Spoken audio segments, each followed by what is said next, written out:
नमस्कार बहुत स्वागत है आपका सुबह की बड़ी खबरों के साथ। मैं हूं Reenu. South Africa versus Netherland. जी हां, नीदरलैंड ने साउथ अफ्रीका को हराया। साउथ अफ्रीका को हराया भारत की सेमीफाइनल में जगह पक्की मानी जा रही है। 13 रन से जीता नीदरलैंड। नीदरलैंड की जीत के साथ बदले समीकरण और यहां पर यह सामने आ रहा है कि भारत सेमीफाइनल पहुंचने की जो रेस है उसमें लगभग तय माना जा रहा है, पक्की मानी जा रही है। 13 रन से जीता नीदरलैंड।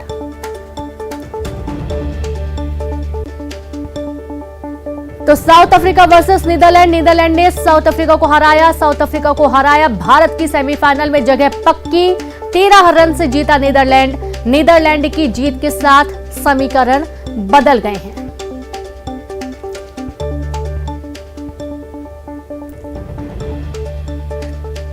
तो 13 रन से नीदरलैंड जीता। नीदरलैंड की जीत के साथ ही समीकरण बदले, जहां अब सेमीफाइनल में भारत की एंट्री पक्की मानी जा रही है। पक्की है, सेमीफाइनल में जगह पक्की हो चुकी है। 13 रन से नीदरलैंड जीत चुका है। नीदरलैंड की जीत के साथ ही समीकरण बदल गए हैं।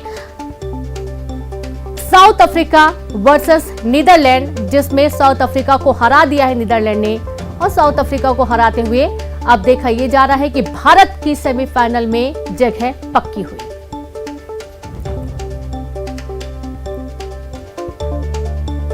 तो आप ये देखिए कि जो क्रिकेट प्रेमी हैं, बड़ी संख्या है इनकी और बेसब्री से इंतजार था, क्योंकि हर मैच इस वक्त बहुत ही इंपॉर्टेंट सभी के लिए है। खासतौर पर जो इंडियंस हैं वो इस पर पूरी नजर बनाए हुए हैं।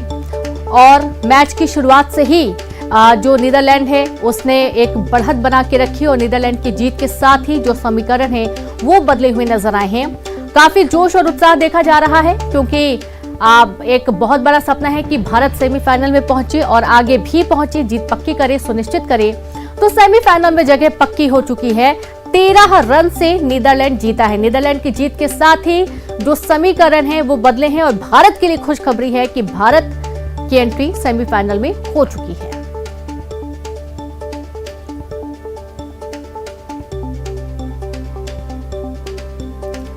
तो इस वक्त की बड़ी खबर, सुबह सुबह एक गुड न्यूज सभी क्रिकेट प्रेमियों के लिए। भारत ने सेमीफाइनल में एंट्री कर ली है, जगह पक्की हो चुकी है। 13 रन से नीदरलैंड जीता है। बता दें कि बहुत ही रोमांचक मुकाबला पूरा रहा है नीदरलैंड और साउथ अफ्रीका का, जिसमें साउथ अफ्रीका को 13 रन से नीदरलैंड ने हरा दिया। और इस हार के बाद, नीदरलैंड की जीत के बाद जो समीकरण बने हैं उसमें भारत के लिए सेमीफाइनल में जगह पक्की हो चुकी है।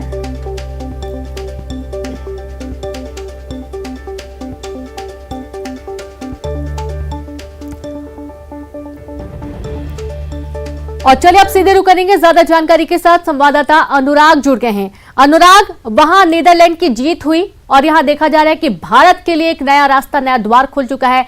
सेमीफाइनल में जगह पक्की हो गई।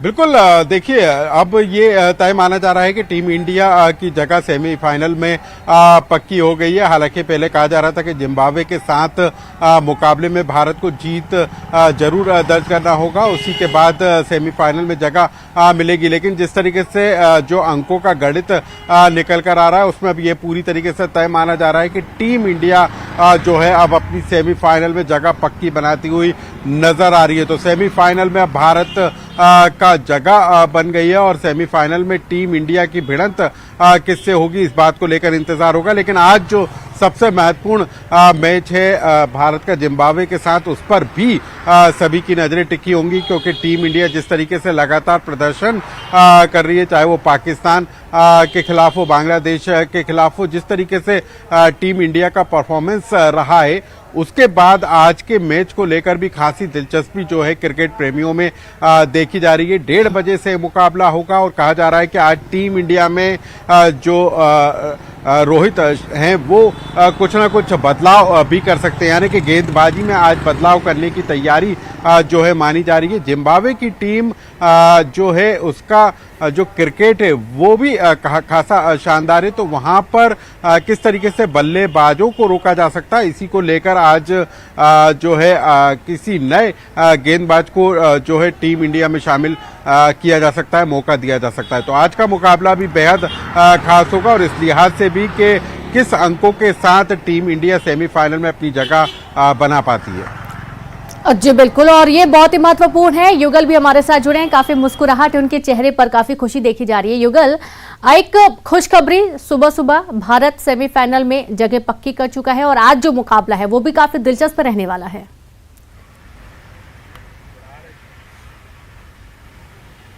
जी बिल्कुल रेणु, सही कह रहे हैं कि जिस तरह से भारत का रोचक मुकाबला T20 वर्ल्ड कप में देखने को मिल रहा है, आज भी यही उम्मीद जताई जा रही है और खास करके क्रिकेट प्रेमियों में जो क्रिकेट के शौकीन हैं उनमें यही उम्मीद है। और जिस तरह से जिम्बाब्वे के बीच आज मुकाबला होगा तो यही उम्मीद है। चूंकि सेमीफाइनल में भारत की जगह अब सुनिश्चित हो गई है, तय हो गई है, तो इसलिए ये भी कहा जा सकता है कि आने वाला जो पल है बहुत महत्वपूर्ण होगा भारतवासियों के लिए। और वैसे भी पूरे विश्व में सबसे अधिक और खास करके भारत में सबसे अधिक खेला जाता है क्रिकेट को और देखा भी जाता है और इसकी खुमारी है वो बिल्कुल सर चढ़कर बोलती है। और जिस तरह से एक रोचक मुकाबले हैं वो देखने को मिले हैं और यही जो दर्शक है, जो क्रिकेट के प्रेमी है, उनको यही चाहिए होता है कि वो इस तरह से जो मैच है वो देख सके।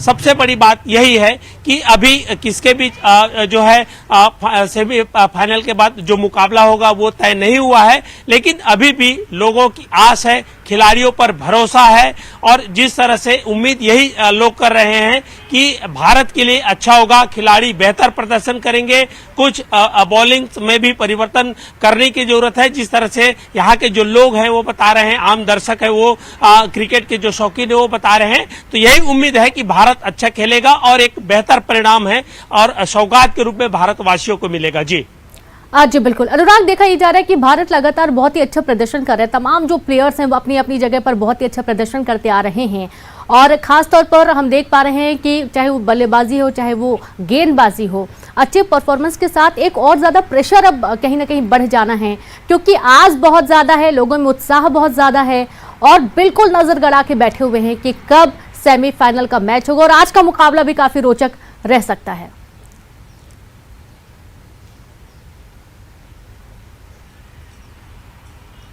कल हम विराट कोहली को सुन रहे थे और वो बता रहे थे कि ड्रेसिंग रूम के अंदर हो चाहे बाहर हो, टीम इंडिया जिस तरीके से टीम भावना के साथ काम कर रही है, उसके बाद कहीं भी उस तरीके का प्रेशर इस समय टीम इंडिया के ऊपर नहीं है कि क्या वो सेमीफाइनल के बाद फाइनल में पहुंचने में उसको कोई दिक्कत होगी। यानी कि पूरी तरीके से मानसिक रूप से यदि हम कहें तो टीम इंडिया इस समय पूरी तरीके से मजबूत नजर आ रही है और जिस तरीके का नजारा बीते मैचों में नजर आया है और जिस तरीके से विराट कोहली का बल्ला चमका है, उससे अब ये तय माना जा रहा है कि जो अब अगले मैच होंगे उसमें भी जो अहम भूमिका होगी वो विराट कोहली की होगी, क्योंकि अब सभी की नजरें विराट कोहली के बल्ले से निकलने वाले रनों पर ही टिकी है। तो किस तरीके का स्कोर बनेगा इस पर भी सभी की नजरें होंगी, लेकिन सिर्फ विराट कोहली ही नहीं, विराट कोहली के साथ जो तमाम बल्लेबाज हैं वो जिस तरीके की बल्लेबाजी दिखा रहे हैं, विराट कोहली का साथ देते हुए नजर आते हैं,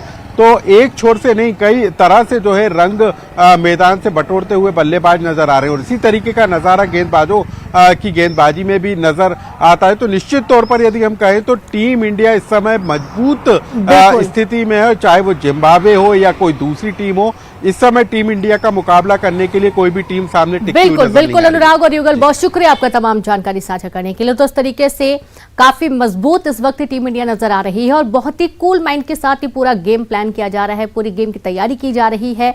वहीं अगली खबरों का अब हम जिक्र करेंगे, बात करेंगे भोपाल से बड़ी खबर की। गौरव दिवस को लेकर सीएम लेंगे बैठक, जहां सीएम हाउस में होगी बैठक। मीडिया, सोशल मीडिया, आदिवासी विधायक शामिल होंगे, सभी जिलों के जिलाध्यक्ष भी शिरकत करेंगे। तो बड़ी खबर है भोपाल से, गौरव दिवस को लेकर सीएम बैठक लेंगे, जहां सीएम हाउस में बैठक होगी जिसमें मीडिया, सोशल मीडिया, आदिवासी विधायक शामिल होंगे, सभी जिलों के जिलाध्यक्ष भी इस बैठक में शिरकत करेंगे। खबर भोपाल से है।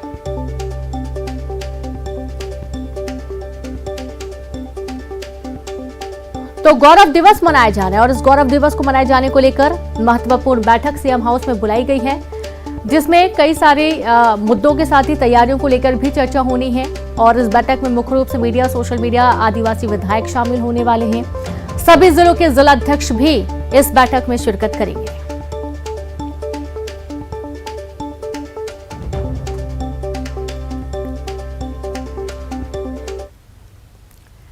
और अब सिवनी से बड़ी खबर मिल रही है। बीजेपी युवा मोर्चा के प्रशिक्षण वर्ग का दूसरा दिन। अजय जामवाल और शिव प्रकाश प्रशिक्षण वर्ग में होंगे शामिल। युवा मोर्चा के कार्यकर्ताओं को देंगे मंत्र। विधानसभा चुनाव पर बनेगी रणनीति। तो खबर सिवनी से है। बीजेपी युवा मोर्चा के प्रशिक्षण वर्ग का दूसरा दिन। अजय जामवाल और शिव प्रकाश प्रशिक्षण वर्ग में शामिल होंगे। युवा मोर्चा के कार्यकर्ताओं को मंत्र देंगे। विधानसभा चुनाव पर रणनीति बनाई जाएगी। भोपाल से खबर है। बीजेपी प्रदेश कोर कमेटी की बैठक 8 नवंबर को गुजरात चुनाव में जाने वाले नेताओं की सभा को लेकर चर्चा होगी, जिसमें मुख्य रूप से नेताओं के जो विवादित बयान हैं, इस पर कोर कमेटी में तय होगी गाइडलाइन। साथ ही मंत्रियों, विधायकों को पार्टी अनुशासन का करना होगा पालन। मुख्य तौर पर कैसी तैयारियां की जानी है, क्या बयानबाजी होगी, इसके लिए गाइडलाइन भी तय की जाएगी।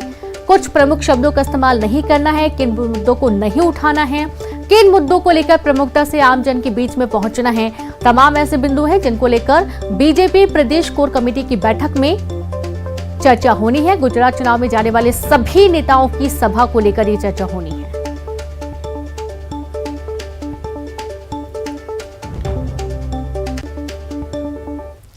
और अब भोपाल से बड़ी खबर। चुनावी मुद्दों को लेकर कांग्रेस का मंथन। कमलनाथ जिला प्रभारी और सह प्रभारियों के साथ करेंगे बैठक, जिसमें बालाघाट, छतरपुर, ग्वालियर, भिंड, रतलाम, शिवपुरी, मंदसौर, दमोह, कटनी, सिवनी, नीमच, दतिया की बैठक होगी। तो खबर भोपाल से है, जहां चुनावी मुद्दों को लेकर कांग्रेस का मंथन। कमलनाथ जिला प्रभारी और सह प्रभारियों के साथ करेंगे बैठक। बालाघाट, छतरपुर, ग्वालियर, भिंड, रतलाम, शिवपुरी, मंदसौर, दमोह, कटनी, सिवनी, नीमच, दतिया की बैठक होगी। और भोपाल से खबर है। कमलनाथ की बैठक में खुलासा हुआ, जहां कई जिलों में फर्जी मंडलम सेक्टर बनाए गए हैं। जी हां, कमलनाथ के प्रभारी और सह प्रभारी से मांगा गया जवाब। जिन जिलों में बने फर्जी मंडलम सेक्टर, वहां होगी कार्रवाई। कमलनाथ ने हर विधानसभा में 25 से 30 मंडलम और 60 से 70 सेक्टर बनाए जाने के निर्देश दिए। 65,000 बूथ पर एक बूथ 5 यूथ के फॉर्मूले को भी लागू किया जाएगा।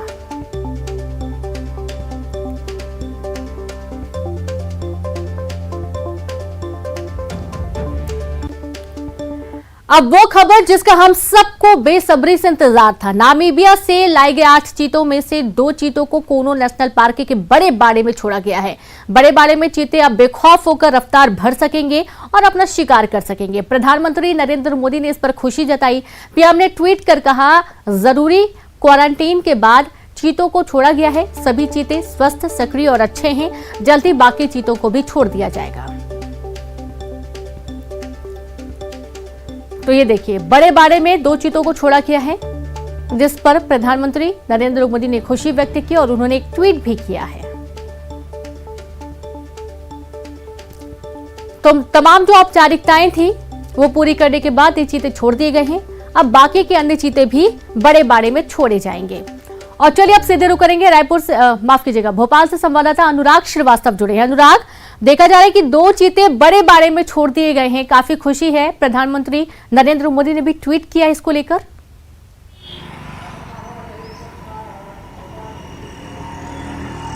बिल्कुल, देखिए, प्रधानमंत्री नरेंद्र मोदी ने 17 सितंबर को ही अपने जन्मदिन के मौके पर नामीबिया से कूनो पालपुर में लाए गए चीतों को जो है छोड़ने का काम किया था, उनको रिलीज किया गया था। लेकिन वो यहाँ के रहवास के अनुकूल व्यवहार करें, इसीलिए उनको छोटे बाड़े में रखा गया था। लेकिन अब उनके व्यवहार में जिस तरीके का बदलाव आया है, उसी को देखते हुए बड़े बाड़े में जो है चीतों को छोड़ा गया है, उनको रिलीज किया गया है। फिलहाल 2 चीते जो हैं उनको 10 किलोमीटर के दायरे वाले एक बाड़े में छोड़ा गया और उसके बाद बताया जा रहा है कि 10 नवंबर तक जो बाकी 4 चीते हैं उनको भी बड़े बाड़े में छोड़ दिया जाएगा। सबसे बड़ी बात है कि प्रधानमंत्री नरेंद्र मोदी जो खुद चीतों को रिलीज करने के लिए कूनो पालपुर अभ्यारण्य पहुंचे थे, उन्होंने ही आज ये इस पूरे वीडियो को लेकर ट्वीट किया और उन्होंने इस बात को लेकर खुशी जताई है कि पूरी तरीके से स्वस्थ चीतों को जो है खुले बाड़े में छोड़ा गया है। 10 किलोमीटर का बाड़ा होगा। चीते पूरी तरीके से स्वस्थ हैं,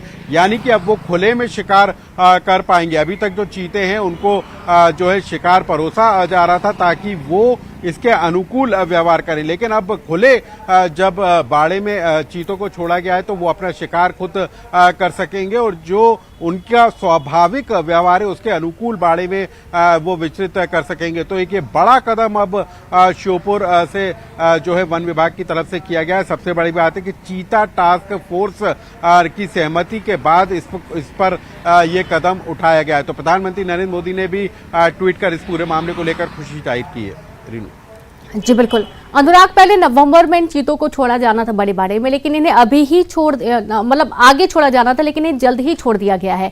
अब देखा ये भी गया है कि मध्य प्रदेश में जो वन मंत्री हैं उनकी नाराजगी भी जाहिर हुई है इस पर कि उनको कोई जानकारी नहीं दी गई थी।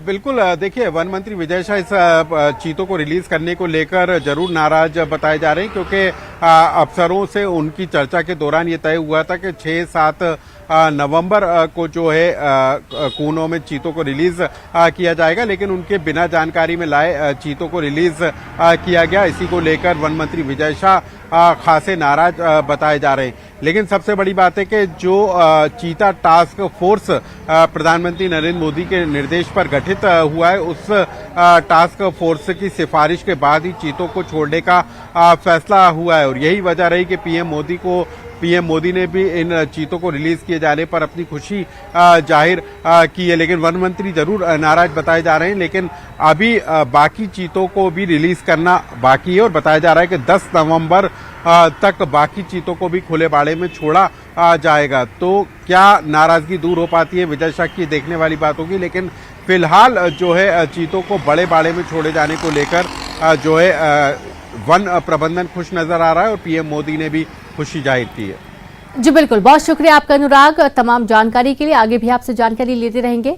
और अब खबर धार से, जहां पर दर्दनाक सड़क हादसे में एक ही परिवार के 4 लोगों की मौत हो गई। धामनोद के पास बाइक से एक ही परिवार के 4 लोग जा रहे थे, तभी एक यात्री बस ने बाइक को अपनी चपेट में ले लिया। हादसे में बाइक सवार सभी लोगों की मौत हो गई। सूचना के बाद पुलिस ने शवों को पोस्टमार्टम के लिए भेजा है।